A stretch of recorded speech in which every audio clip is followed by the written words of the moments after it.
Muy buenas tardes, buenas noches, hermanas y hermanos espíritas. Es un gusto, un placer reencontrarnos nuevamente en este grupo de estudio de la doctrina espírita, que nos trae tantas enseñanzas maravillosas que orientan nuestra vida, nuestros pasos, nuestras concepciones y nuestros sentimientos. Y recordamos en este momento que la doctrina espírita, codificada por el maestro Allan Kardec a partir del Libro de los Espíritus en 1857, publicado en la ciudad de París, nos enseña sobre la constitución del ser humano y nos habla de que básicamente los seres humanos estamos constituidos de espíritu, periespíritu y cuerpo físico.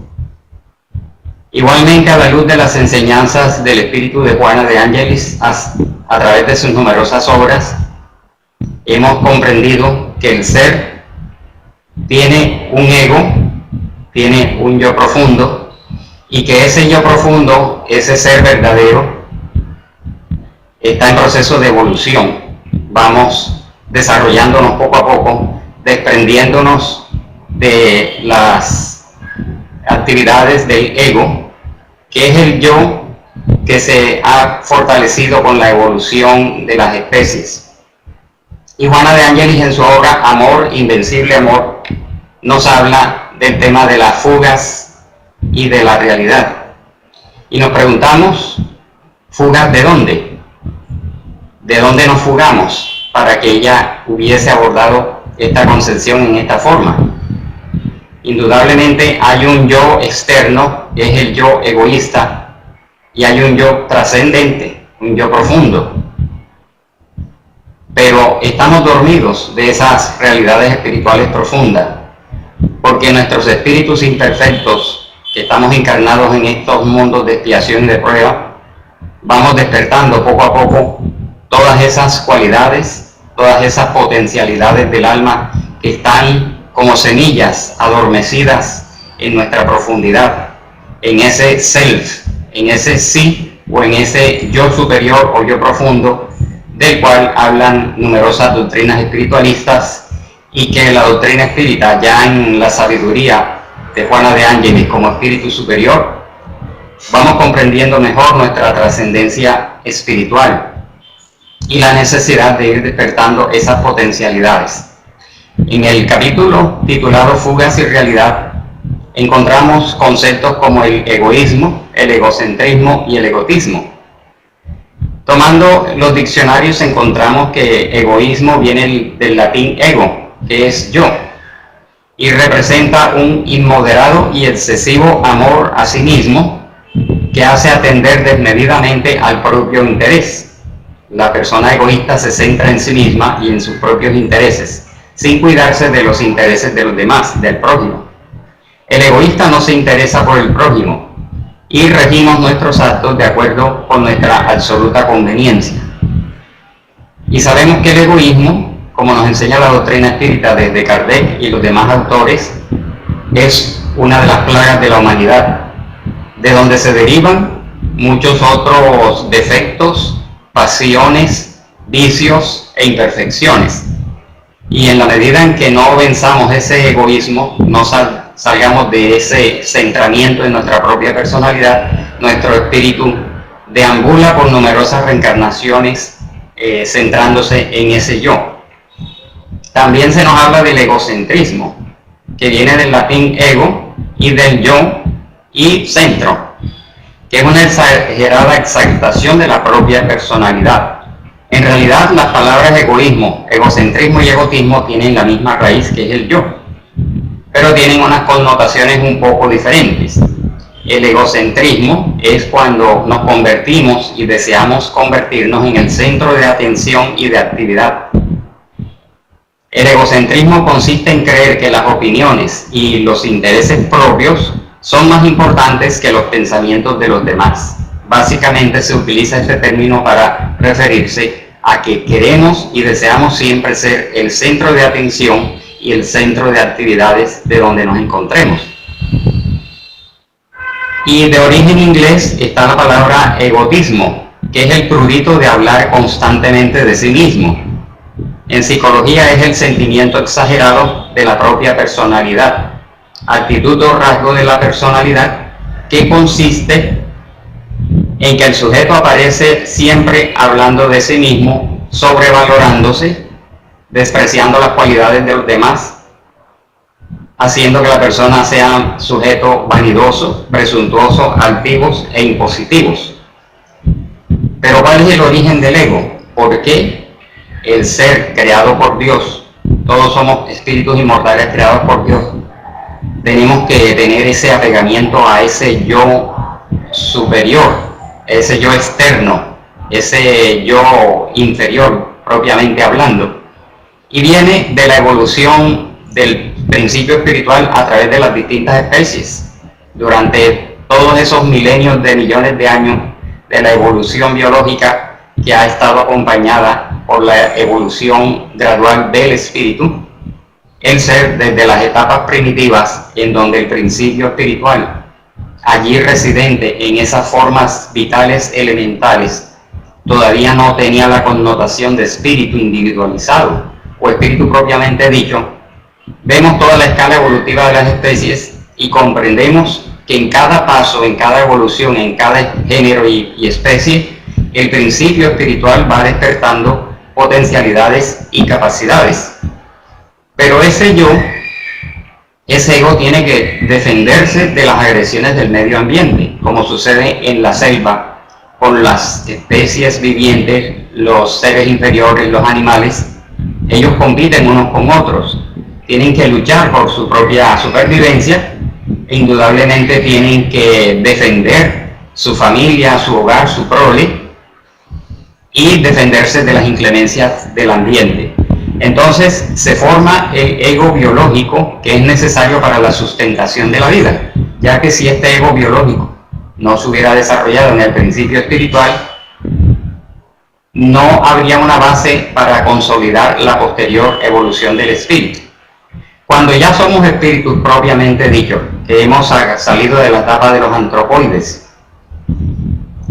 y empezamos a desarrollar la inteligencia y la razón en un mayor grado, ya que en los animales hay inteligencias elementales o primitivas, se va desarrollando el yo psicológico porque el individuo empieza a tomar noción de sí como ser o como persona. Y dice Juana de Ángelis en su obra que la trayectoria de la predominancia del ego en el ser es muy larga. Es un proceso evolutivo de millones y millones de años, en donde poco a poco el principio espiritual se va individualizando, va desarrollando su inteligencia, va desarrollando sus distintas capacidades y poco a poco va surgiendo el sentido moral. Entonces, cuando ya entramos en la etapa de la humanidad, ya empiezan a aparecer esas características de orden psicológico y los primeros asomos de características de tipo moral. Nos habla Juana de Ángelis entonces del hedonismo, que es una doctrina filosófica basada en la búsqueda del placer y en la supresión y evitación del dolor, como objetivo o razón de ser de la vida. La humanidad ha estado sometida al hedonismo, a la búsqueda continua del placer, ya que el cuerpo físico, los órganos de los sentidos proporcionan placeres de orden material. Es la doctrina que considera el placer como el fin de la vida, por lo que se deduce que los seres humanos deberíamos dedicarnos a vivir en su eterna búsqueda. Muchas de las civilizaciones antiguas, entre ellas los griegos, que predominaron y pregonaron el hedonismo, consideraban que el ser humano debía tratar siempre de buscar el dolor, el sufrimiento y cultivar el placer. Sin embargo, esta interpretación fue desvirtuada y tuvo dos grandes vertientes, como vemos aquí en este libro de Juana de Ángelis. En Grecia surgió la escuela cirenaica y los llamados epicúreos. La escuela cirenaica se plantea que los deseos personales se debían satisfacer de inmediato. Todos tenemos deseos personales y propugnaban por el hecho de que buscáramos su satisfacción inmediata, cayendo en un ateísmo, en un materialismo y en un sensualismo, sin importar los intereses de los demás. Se dice que fue fundada en el siglo V a.C. por un filósofo que se llamaba Aristipo de Cirene, que fue discípulo de Sócrates. Y la otra vertiente, los epicúreos, cuyo fundador fue Epicuro de Samos, el más conocido y el más relacionado con el concepto del hedonismo, quien vivió en Grecia entre el año 341 y el 270 a.C.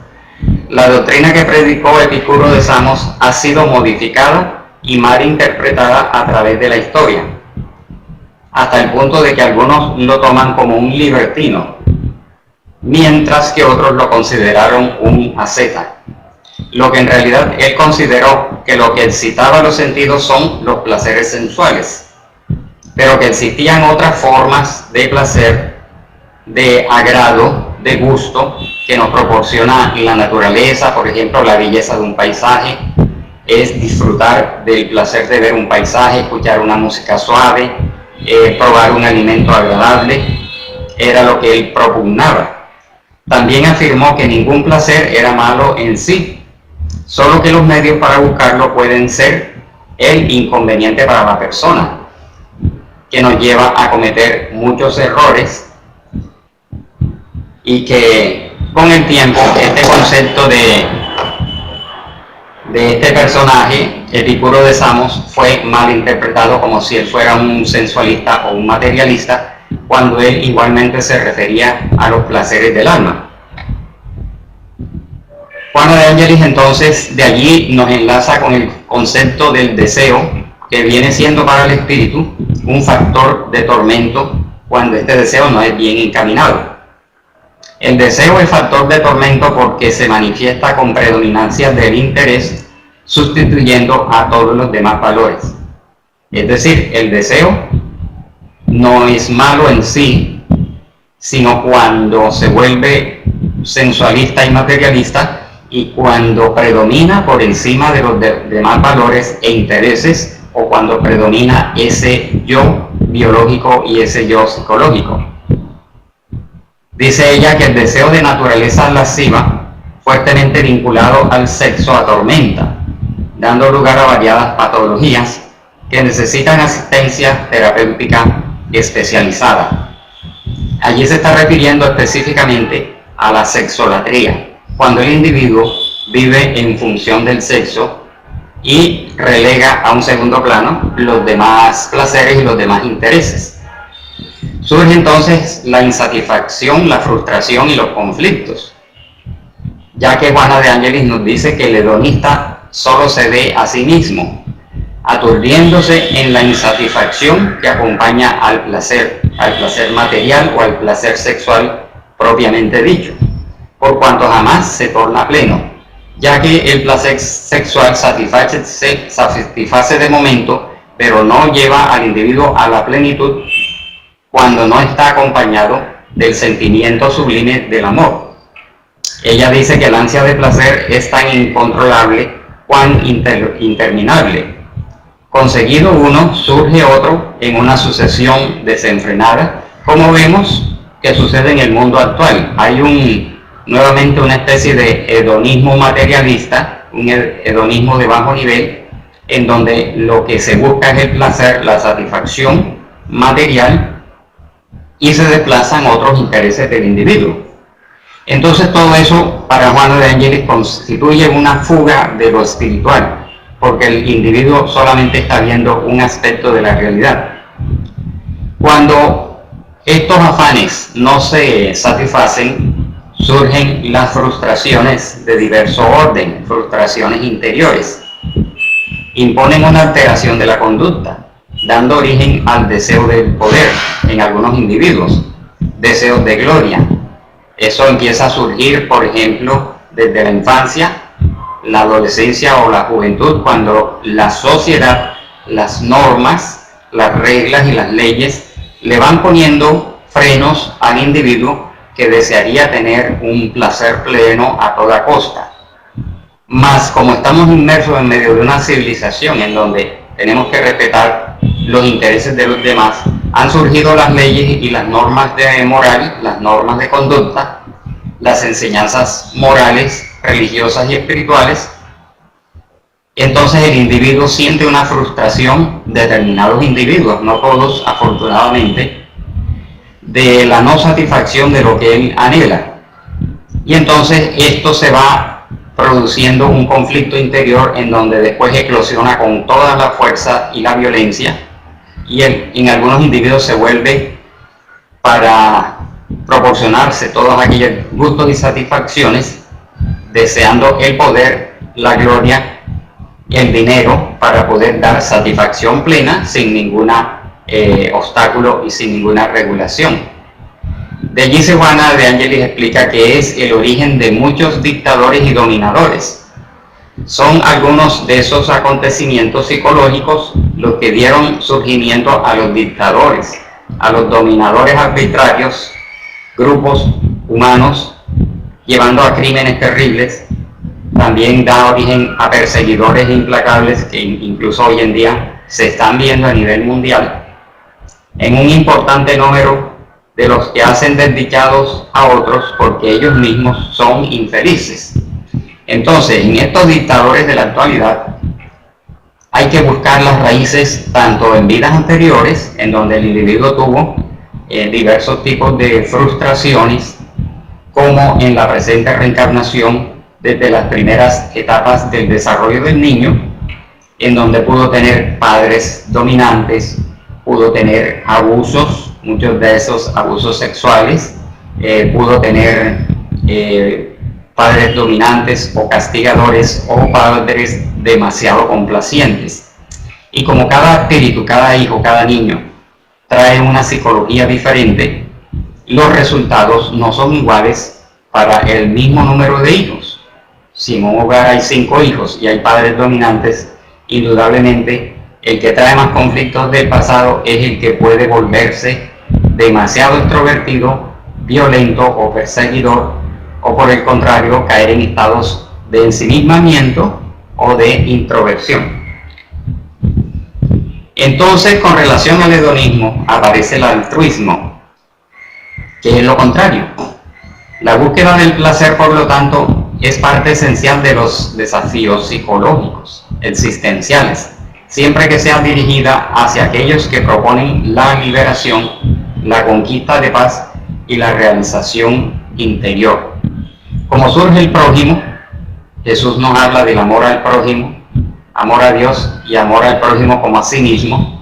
Son expresiones de un altruismo cuando el individuo, que va madurando psicológica y emocionalmente a través de sus distintas reencarnaciones y también en la actualidad, mira que hay un prójimo, mira que hay otros yo y empieza a tomar consideración de ellos.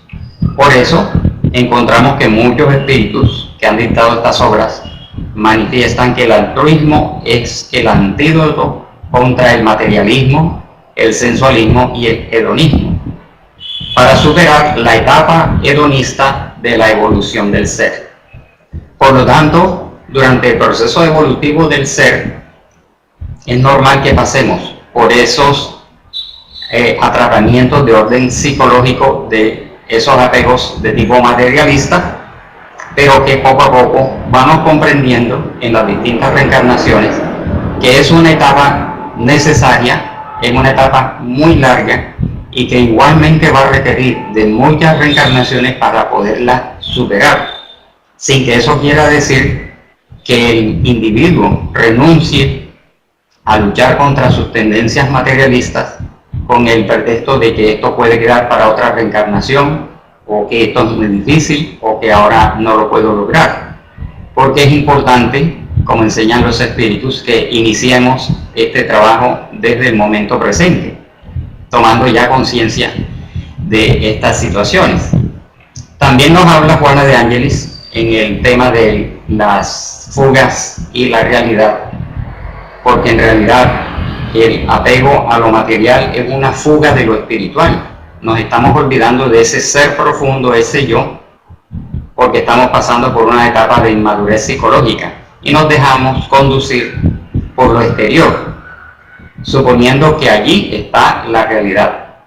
Entonces el yo y la ilusión es externa, cuando nos ilusionamos y el yo pasa a olvidarse de esa realidad trascendente y vemos y tomamos lo material como la única realidad que opaca lo trascendente. Viviendo en un mundo físico en el cual la ilusión de la forma confunde la realidad, lo que parece tiene predominio sobre lo que es. Las filosofías orientalistas, algunas consideraban que la materia era una ilusión.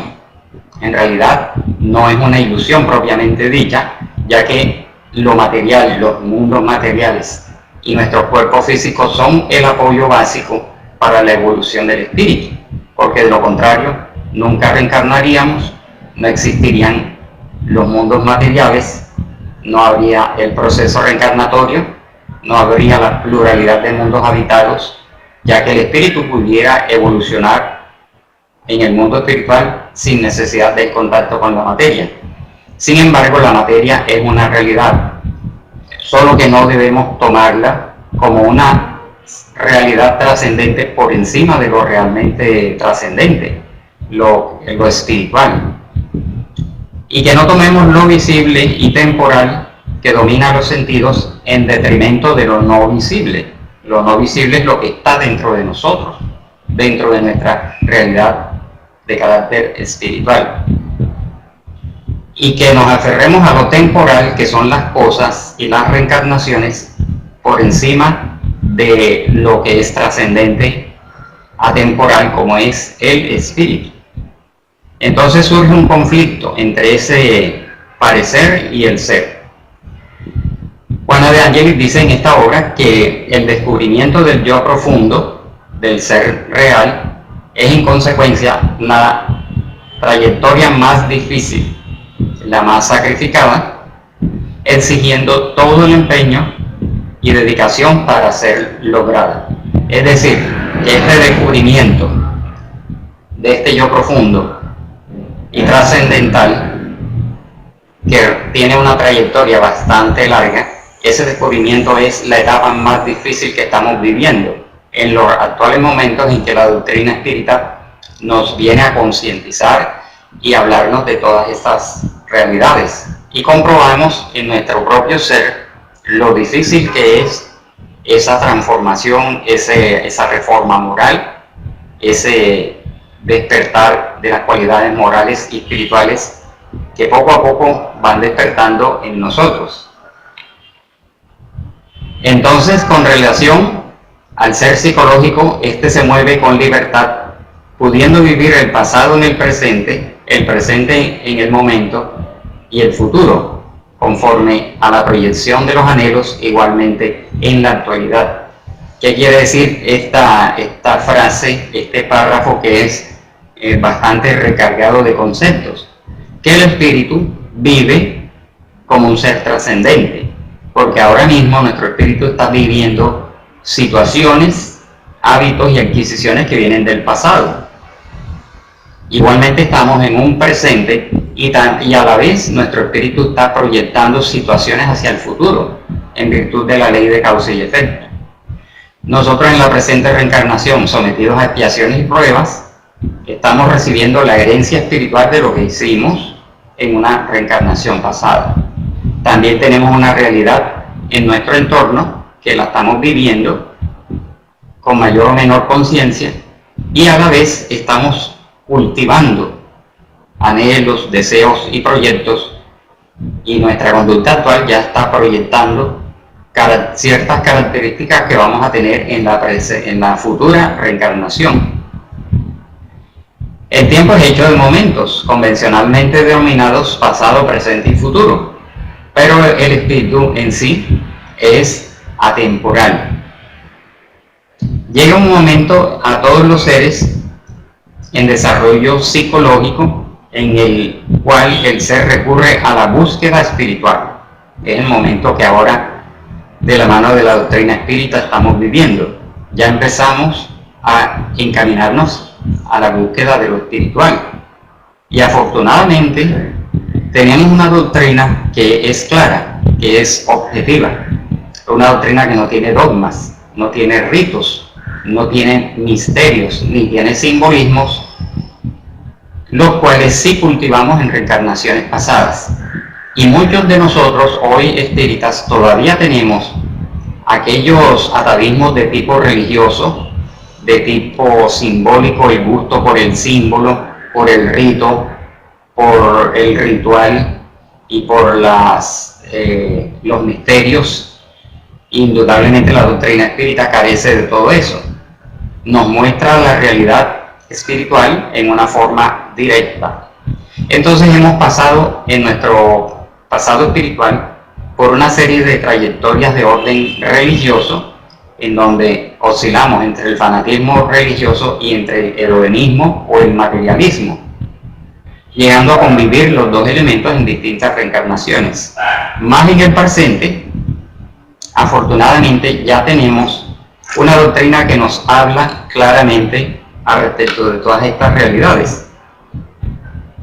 En esa búsqueda espiritual estamos buscando una realización metafísica, superando la ilusión de la carne, superando el tiempo físico, equilibrándonos interiormente para irnos inundando, en palabras de Juana de Ángelis, de una inmortalidad consciente.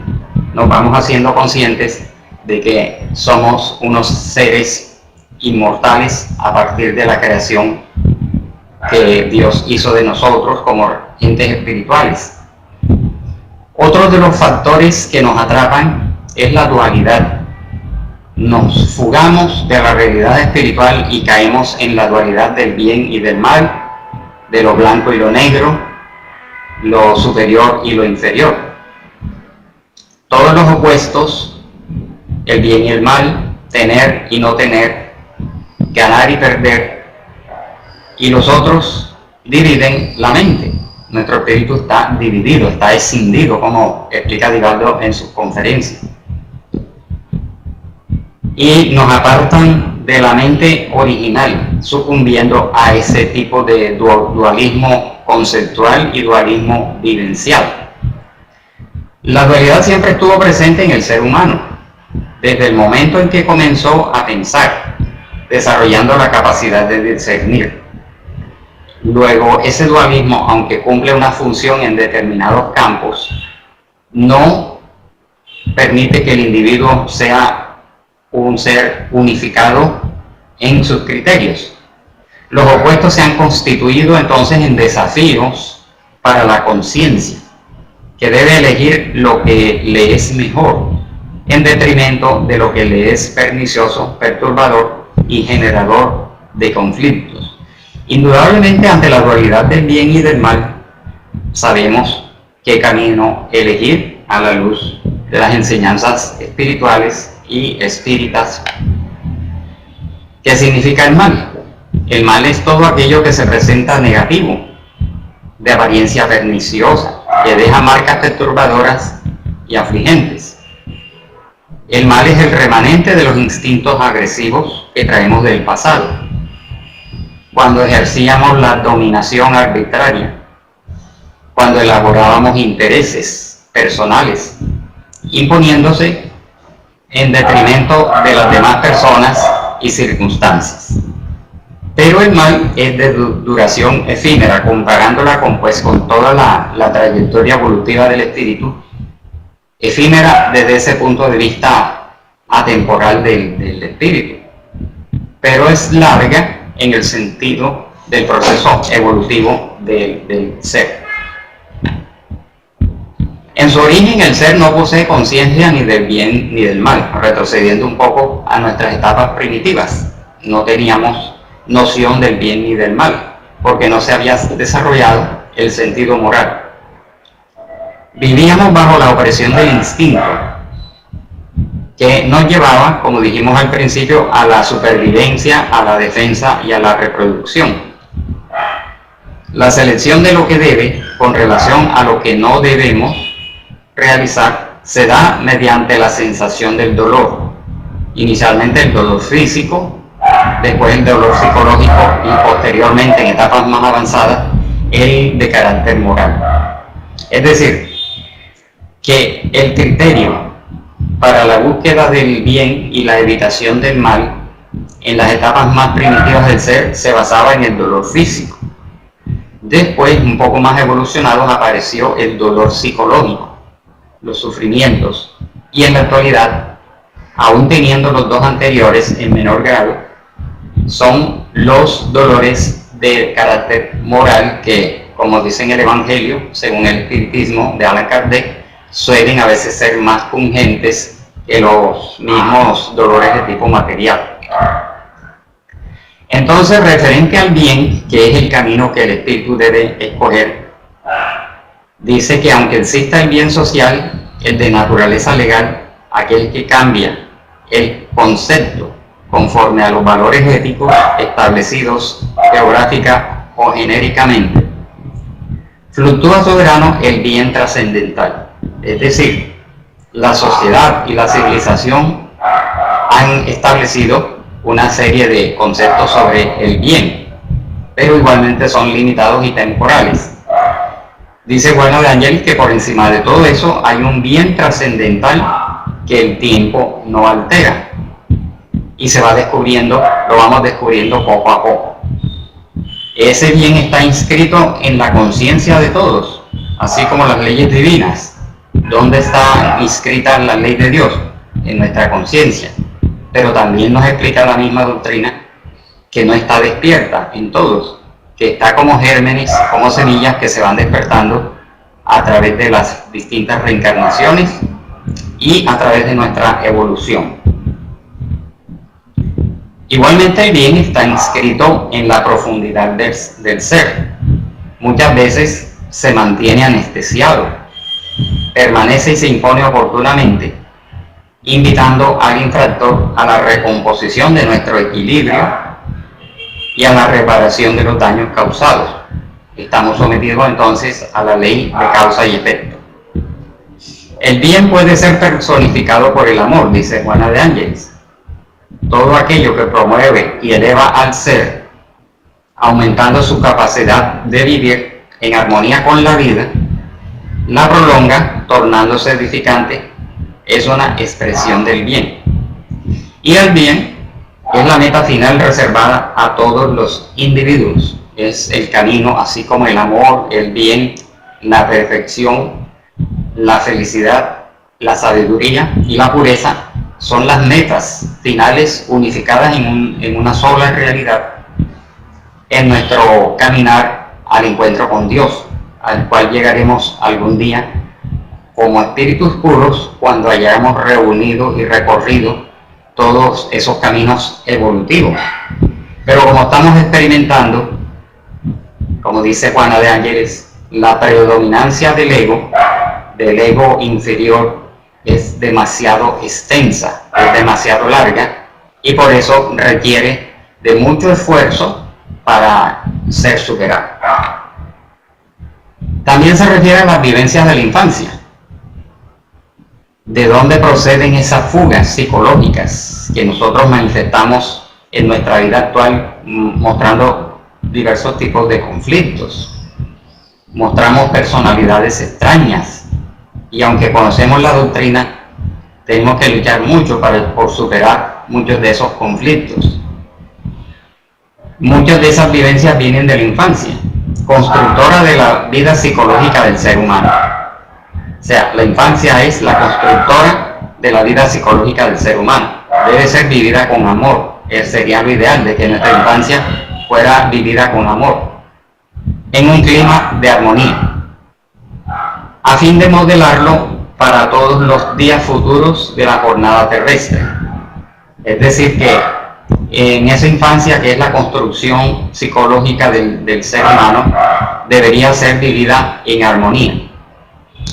Las señales de las vivencias se graban en el inconsciente con mucho vigor.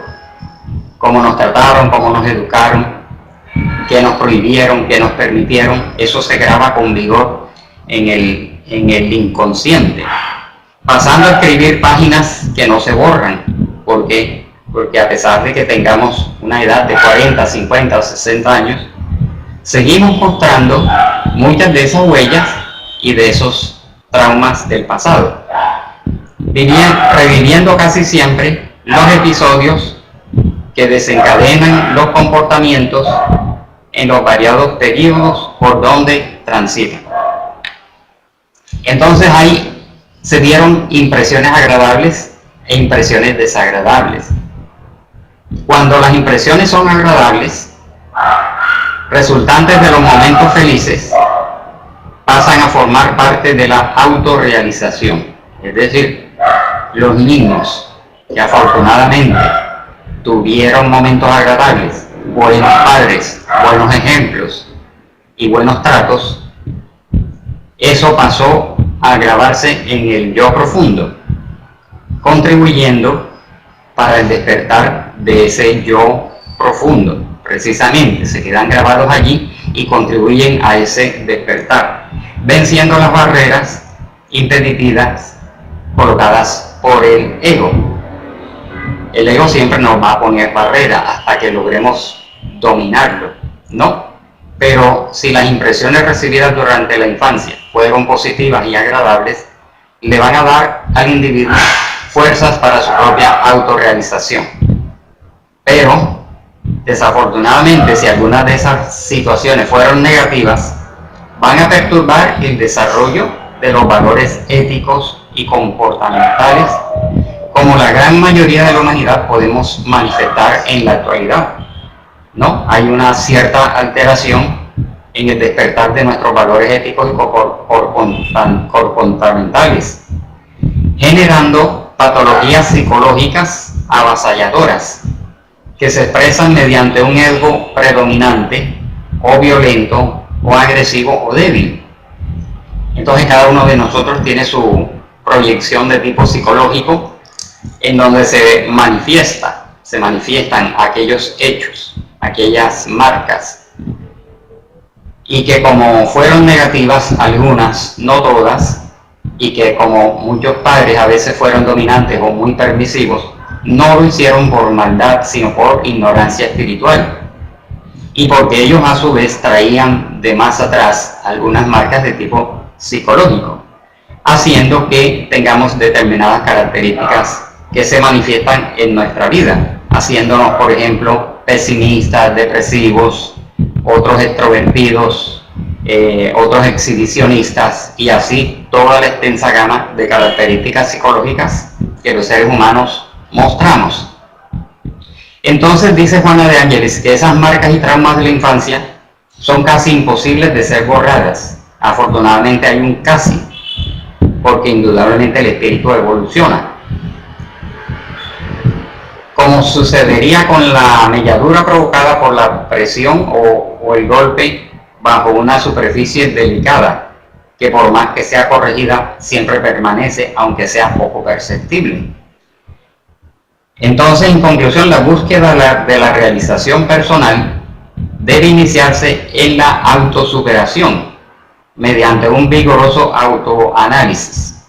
Allí entonces viene el conócete a ti mismo, que tiene como base el obsérvate a ti mismo, porque muchas veces nos dicen, conócete a ti mismo, pero no encontramos cómo hacerlo. Hay un paso previo que es observarse a través de la vigilancia, de la observación constante de nuestros pensamientos, sentimientos, acciones y actitudes.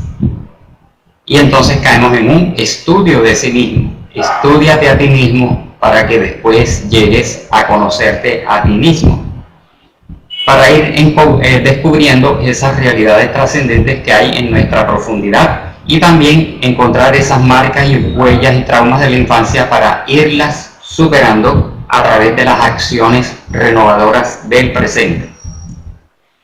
Entonces, en síntesis, Juana de Ángeles y la doctrina espírita nos dice que es a través de la práctica del bien, del amor, del servicio al prójimo, de la oración, de la meditación y de la constante propósito de mejorarnos, como van quedando muy lejos, muy sepultados o diluidos aquellos conflictos que traemos del pasado.